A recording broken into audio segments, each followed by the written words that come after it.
Korang ingat lagi tak Dewi remaja hitam manis yang letop gila zaman 90-an dulu? Siapa lagi kalau bukan Azah Aziz?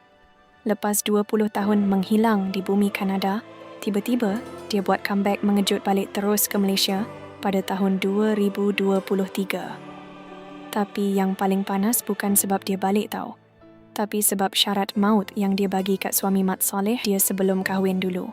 Katanya, no madu-madu. Garang habis.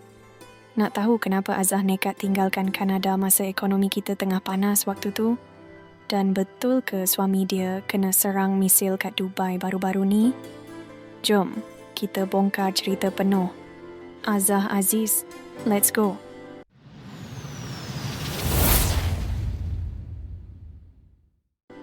Dunia hiburan tanah air kembali bergegar dengan kepulangan dramatik pelakon tersohor era 90-an, Azah Aziz, yang akhirnya memilih untuk menamatkan pengembaraan 2 dekadnya di bumi Kanada.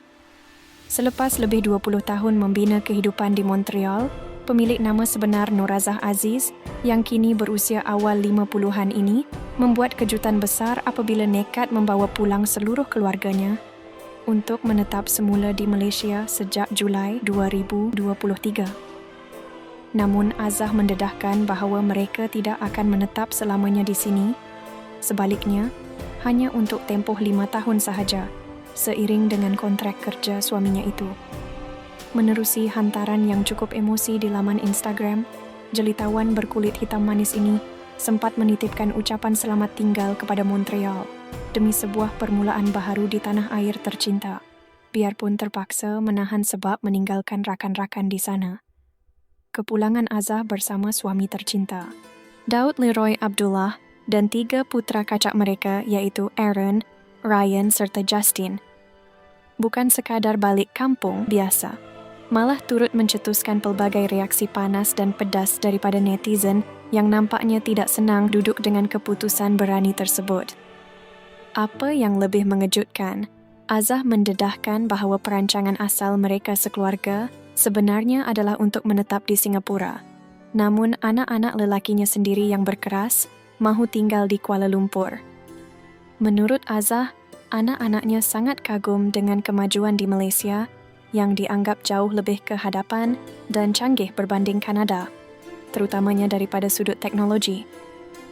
Azah sendiri mengakui ramai orang luar mungkin menyangka Kanada lebih maju, namun realitinya Malaysia sebenarnya lebih up-to-date, terutamanya dalam urusan harian seperti sistem pembayaran tanpa tunai yang masih belum meluas di sana. Keterujaan anak-anaknya melihat kemajuan teknologi di tanah air menjadi antara faktor utama mereka sekeluarga begitu gembira dapat menetap di Malaysia. Sekembalinya ke tanah air, Azah tidak membuang masa untuk mengubat rindu peminat tegar drama Astana Idaman dan Cinta Korporat.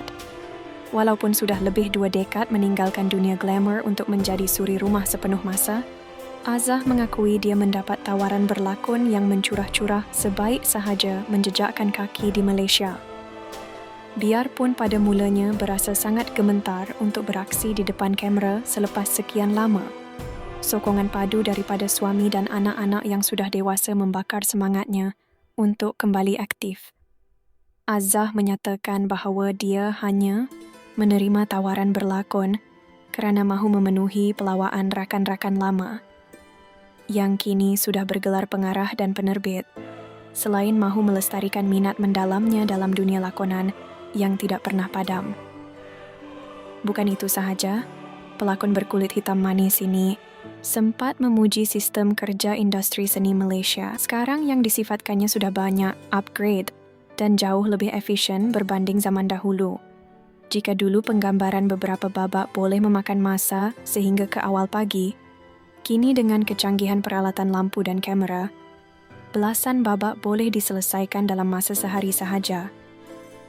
Namun, dalam kesibukan itu, Azah tetap meletakkan had kerana faktor usia dan enggan terlalu penat. Sambil sibuk di set penggambaran, Azah juga tidak lupa memantau suaminya yang kini bekerja di Dubai melalui panggilan video setiap hari. Namun, di sebalik sorakan selamat pulang, ada juga suara-suara sumbang yang mula membanding-bandingkan keadaan ekonomi negara yang dikatakan tidak menentu. Ada netizen yang bermulut laser mendakwa keputusan Azah adalah tidak tepat kerana kejatuhan nilai mata wang serta suasana toksik di Malaysia. Malah ada yang menyarankan agar dia terus sahaja menetap di luar negara. Tidak melatah dengan komen-komen negatif itu, Azah yang pernah popular menerusi drama cinta korporat ini nampaknya lebih fokus membina empayar perniagaan abaya VIP yang diimport terus dari Dubai. Bukan itu sahaja. Kemunculan semula Azah sebagai watak antagonis dalam drama terbaru berjudul ternyata sebuah bahagia membuktikan taringnya sebagai pelakon masih berbisa biarpun sudah lama menyepi daripada radar seni tempatan.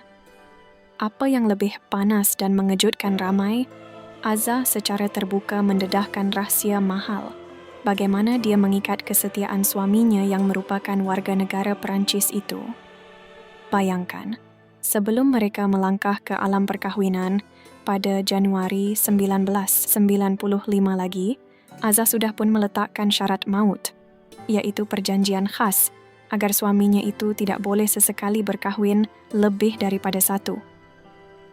Biarpun sedar suaminya seorang mu'alaf yang mempunyai hak untuk berpoligami, Azah dengan tegas menyatakan bahawa dia enggan bermadu dan perjanjian tersebut menjadi benteng utama rumah tangga mereka yang mencecah usia 30 tahun. Tegasnya lagi, dia tidak meletakkan kepercayaan 100% kerana sedar ancaman penyondol ada di mana-mana. Tidak kira di Malaysia maupun di luar negara. Lalu dia sentiasa memantau pergerakan suaminya dengan penuh teliti. Kisah rumah tangga pasangan ini semakin menjadi bualan apabila mereka kini terpaksa menjalani hubungan jarak jauh, PJJ, memandangkan Daud bertugas di Dubai manakala Azah menetap di Kuala Lumpur demi persekolahan anak bongsu mereka. Walaupun pernah timbul gosip liar kononnya mereka sudah bercerai gara-gara jarang kelihatan bersama, Azah menepis dakwaan tersebut dengan menyatakan bahawa komunikasi harian menerusi panggilan video adalah wajib sebelum tidur. Malah, baru-baru ini ketika timbul laporan cemas mengenai serangan misil dan drone di Dubai, Azah pantas menenangkan keadaan dengan menjelaskan bahawa suaminya berada dalam keadaan selamat dan video tular mengenai letupan di Burj Khalifa itu hanyalah rekaan teknologi AI semata-mata. Jelas sekali, biarpun berdepan, dengan pelbagai cabaran geopolitik dan spekulasi liar netizen, Azah Aziz tetap kental mempertahankan mahligai cintanya sambil terus melebarkan sayap dalam dunia perniagaan dan lakonan. Macam, berani betul kan Azah Aziz ni? Walaupun dah berpuluh tahun duduk luar negara, cara dia jaga rumah tangga memang salute habis. Tak bagi peluang langsung kat penyondol luar sana ya. Korang rasa macam mana pula? Setuju tak dengan tindakan Azah buat perjanjian anti madu tu? Ke korang rasa itu keterlaluan? Cuba korang drop komen kat bawah, kita bincang secara sihat. Sebelum korang gerak, jangan lupa tekan butang like, share dan yang paling penting subscribe channel kita ni supaya korang tak terlepas video akan datang. Sampai kita jumpa lagi. Ingat, kalau tak panas, bukan gosip namanya. Assalamualaikum.